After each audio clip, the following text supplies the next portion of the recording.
Hi folks, Canadian Prepper here. Pardon my appearance and my voice and probably brain fog as well today. I'm a little under the weather and I'm also running a calorie deficit because I'm trying to shed a few pounds and get in tip-top physical condition so that I'm prepared to endure whatever the world is going to throw at us in the next few months. It's important right now that you're maximizing your consumption of healthy foods, vitamins, minerals, all that good stuff that we have at our disposal, maxing out on all the amenities that are at our disposal, because we may well be drifting into very hard times that are going to test you physically and mentally. So make sure that you put that on the top of your priority list. Your body and the mind that follows is one of the most important preps that you have. And the great news is that aside the high cost of food, physical fitness is mostly free. Okay, now it's surprising to me that you have a president who can come on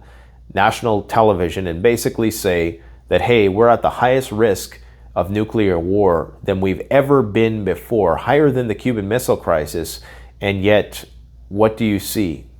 You see complete disinterest, you see complete complacency, you see normalcy bias abound, you see people who have absolutely no idea how great the risk is right now. And that is scary because these are all the same people who said, oh, well, that happens, I don't want to live anyway. Bullshit. As soon as it happens, watch how bad those people want to live. Okay, during the Cuban Missile Crisis, people were panic buying. There was videos of people in the grocery store stocking up. People, building bunkers. Everybody had a bunker. Everybody had some extra food stored away in their cellars. And nowadays, there's nothing like that. We have this TikTok generation just thinks this is all a cartoon and thinks it's all a game or a movie or fiction or things that are never going to happen. And they have no depth in terms of their analysis of what is actually going on the ground and how dangerous the situation has just become in the last 24 hours as a result of what appears to be, Ukrainians have not explicitly taken responsibility, although that's certainly implicitly done so, for this attack on this piece of critical infrastructure, one of the biggest bridges in Europe.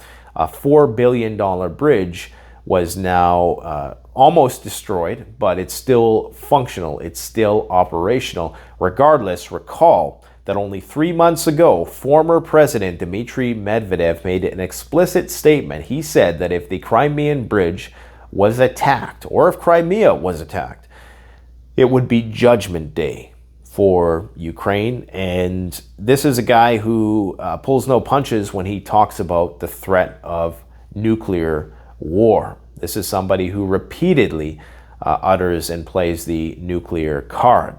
So this is deadly serious. I don't believe that we're going to see, once again, an immediate reactionary response from the Russians, but there will be many reprisals. Now, there's many question marks surrounding this incident. Of course, the question mark, how did it happen in the first place? Immediately, people presume that it was a truck explosion, and that may well be the case. But it could have been something else. It could have been special ops guys on the bridge. It could have, they're saying they've ruled out a missile. It's hard to say, but it appears to be either the truck thing or bombs under the bridge or something like that. Now, who benefits from something like this is the real question that people need to ask. Because in some ways, as much as it might seem, as NATO benefits and Zelensky might benefit from, of course, impeding the flow of traffic across the bridge, much of it was military reinforcements, even though that continues to flow through there unabated. There is also motive for the Russians here, and not a lot of people are talking about this. The motive, and I don't think it was the Russians that did it simply because all of the Ukrainians on Twitter and social media are praising this. We're talking about the administration in Ukraine. They are praising this. So this is why I don't necessarily think it was a false flag done like a Reichstag type thing. But you need to think about it. If Russia needed any more license to now open up the battlefield and to show the world that, hey, okay, our critical infrastructure has now been attacked. Now we are going to start broadening and partaking in more unorthodox and hardline approaches in Ukraine. Then this was it. This was the license that we needed. And it also might compel the population within Russia to demand more of a hawkish, hardline nature in the war. So, and the benefit of this in that only half the bridge was destroyed, so they can still use it, but they still get the benefit of saying that their critical infrastructure was intact or was attacked. Now, I'm not saying that I believe this. I'm just throwing this out there as one possible explanation for what has transpired. It's just one of many possible explanations. Many people on the Russian side are saying that this is NATO's attempt to goad them into doing something stupid like using a tactical nuclear weapon. And then we could respond to that by actively playing a more active role in the war, potentially, attacking from Poland or some other NATO military base. So there's two general explanatory models to try to understand this situation. I'm not really sure with respect to this one, to be brutally honest. With the Nord Stream, it seemed a lot more obvious that, why would you shoot yourself in the foot like that? But this one, it's not so obvious. Now, if they took down the whole bridge, then I think that would be obvious that it certainly was NATO and Ukraine. But because only half the bridge was taken out, it makes you wonder. Now, you would think, however, that if it was the Russians, they would not do this while there was a fuel train passing by, unless they were just looking for the optics of it all. And again, this is one of those things that cuts both ways, because it looks very good. It makes it look like the Ukrainians are really putting the pedal to the metal and the Russians are running scared. But anybody with half a brain understands the strategy that is being employed right now with Ukraine. What's happening is Ukraine is making these minor territorial gains, but it's coming at great loss of manpower and military equipment. So every time Ukraine pushes forward, Russia takes all its stuff, it retreats, and they start shelling the incoming Ukrainians who are now losing manpower, losing weapons. And then ultimately what's going to happen, if you were to play this tape all the way to the end, one Ukrainian soldier might be the last guy surviving as he pushes the final Russians and all of their military equipment beyond the initial line where this all started. And then, of course, they just swoop in and blitzkrieg the entire country, because they, of course, have retained all of their manpower and equipment, because instead of being encircled and taken prisoner and killed, they have made the strategic move of withdrawing their forces, or retreating, as some people like to call it. Now, we know that something big is coming. There's a guy that they just put in power, and his name is General Armageddon. He's going to be leading the entire military operation as it unfolds on the ground. This is Sergei Surovkin, who was a veteran of the Syrian conflict, and he is definitely, you can tell by the looks of this guy that he means business, okay? Is he going to change the pace of the conflict? Are the Russians now going to start to go open season on critical infrastructure and just start carpet bombing the whole place like they could have done all along? We don't know, because we don't know what the master plan is. If the master plan is to occupy the entire country, they certainly don't want to be left with the burden of having to rebuild all of that critical infrastructure and take care of those 30 million Ukrainians that remain in the country, because that's an economic liability. Now, there is a possibility that they will attempt to take Odessa and basically make Ukraine a rump state from which they will have to draw all of their materiel and resources from NATO, so there'll be a NATO liability. The problem with that, however, is that it continues to be a launch pad for future aggressions and future attacks. And we see with this attack on the Crimean Bridge that now the goalpost has been moved, and it demonstrates that the red lines that Russia has laid out are not being respected at all. And of course, if they do not do any kind of response, then that just means that they'll continue to move that goalpost, which is why there's a lot of people in Russia right now who are calling for the war to escalate. They're calling for the complete destruction of Ukraine. And this, like I say, this could have been that Reichstag fire that, gave the Germans license to do what they did. This could be that moment that gives the Russians license while retaining the bridge functionality. The bridge is still open.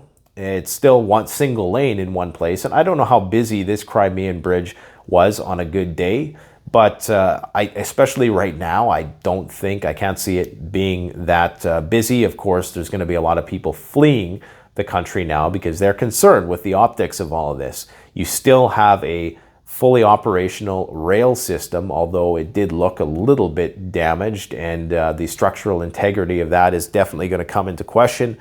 However, the Russians stand to gain a little bit from this in terms of galvanizing their population to go to total war with Ukraine. What all this means is that we are just one step closer to nuclear Armageddon, unfortunately, than we were yesterday. These events continue to happen. There was talks that both Zelensky and Putin were going to attend the G20 summit. I believe it's in Bali. But, I don't know if these things are going to pan out. There was potential there for, a silver lining. And the Russians are being incredibly patient in their sustainment of these attacks and their absorption of these various attacks. And they're preparing something because they're amassing all kinds of manpower in the 4 regions. Right now, apparently, the Ukrainians are preparing for a major offensive right outside of Lugansk. They got 40,000 guys. So is this going to be a similar situation where the Russians are giving up ground for Ukrainian lives? It could very well be. We could see another push into the Donbass once again. The cost of this to the Russians is the loyalty of the people within those regions, who are going to be not very happy with the fact that the Russians, who they maybe supported, have now withdrawn. And of course, there are reprisals for their partaking in supporting the Russians when the Ukrainians inevitably move in there. So, but the Russians, are viewing this strategically. They're viewing this as most authoritarian regimes do. And it's less about manpower. It's less about, emotion. And it's more about just being stoic and doing exactly what needs to be done in order to win the conflict as a whole, as opposed to being moved by all of the sensational minutia that presents itself, from the day-to-day things. And fortunately, I guess you could say, depending on which side of the argument you're on, many people consider these types of things victory without considering, well, what does it now mean for the escalation of the conflict? So anyways, guys, I would encourage you to continue along your preparedness trajectory. Things are only getting worse. We're going to see what happens when General Winter rears its ugly head. Is that when Russia is going to start to lay the smackdown? Because they are preparing something, okay? They're getting ready, and I think it is going to, we're probably not going to hear much about it if they do start winning, let's face it, because there's going to be media silence. So when the media goes silent, as I've always said, that's how the other side is probably winning, because they don't want to draw attention to that fact. In the same way that they kind of went silent about it over summer when Russia was making all those advances. Of course, we still get the gratuitous, drone dropping a little bomb on a defunct tank that's been left in a field for days, and people cheer that like that's some kind of victory. There's a lot of small, smooth brains out there who have no idea the danger of the situation that we're playing with right now. So I'm going to leave it at that for today. But just make sure you're looking after your health, and try to get your health in tip-top condition. because all of these amenities that we enjoy today, especially if you're in Europe, you know, they may not be there in the future, and you'll have wished that you really maxed out while you could. Let me know what you guys think in the comment section below. Thanks for watching. Don't forget to like, comment, subscribe. Canadian Prepper out.